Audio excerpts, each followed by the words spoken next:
കേറി വാ കേറി വാ. നമസ്കാരം. എത്ര നേരമായി മടുത്തോ? കാത്തിരുന്ന് മടുത്തോ?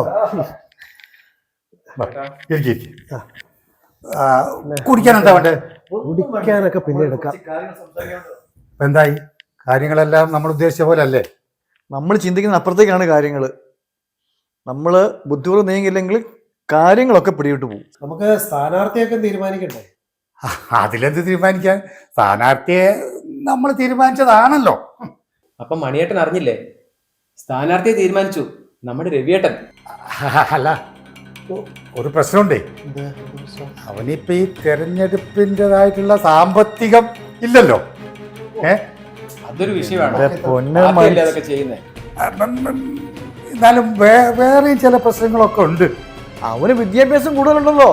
ഈ രാഷ്ട്രീയത്തില് വിദ്യാഭ്യാസം ഒരു അവിഭാജ്യ ഘടകം അല്ലല്ലോ.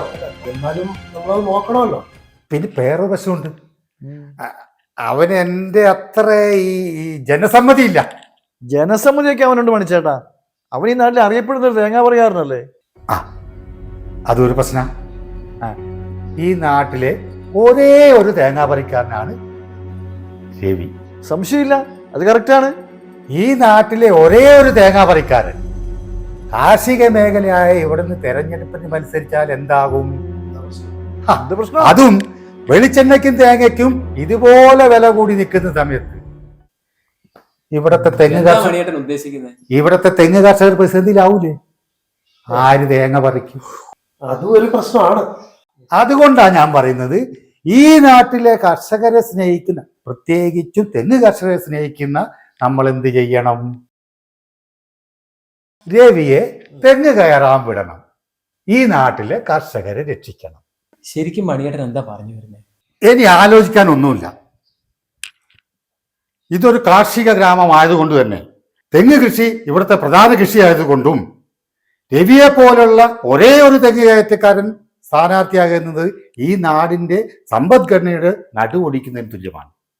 അതുകൊണ്ട് വിവേകമുള്ള നമ്മൾ ചെയ്യേണ്ടത് രവിയെ തെങ്ങ് കയറ്റത്തിന് വിട്ട് ഈ തെരഞ്ഞെടുപ്പിൽ ഈ നാടിൻ്റെ വികസനത്തിന് വേണ്ടി, നിങ്ങൾക്കെല്ലാവർക്കും വേണ്ടി ഞാൻ മത്സരിക്കുന്നതായിരിക്കും.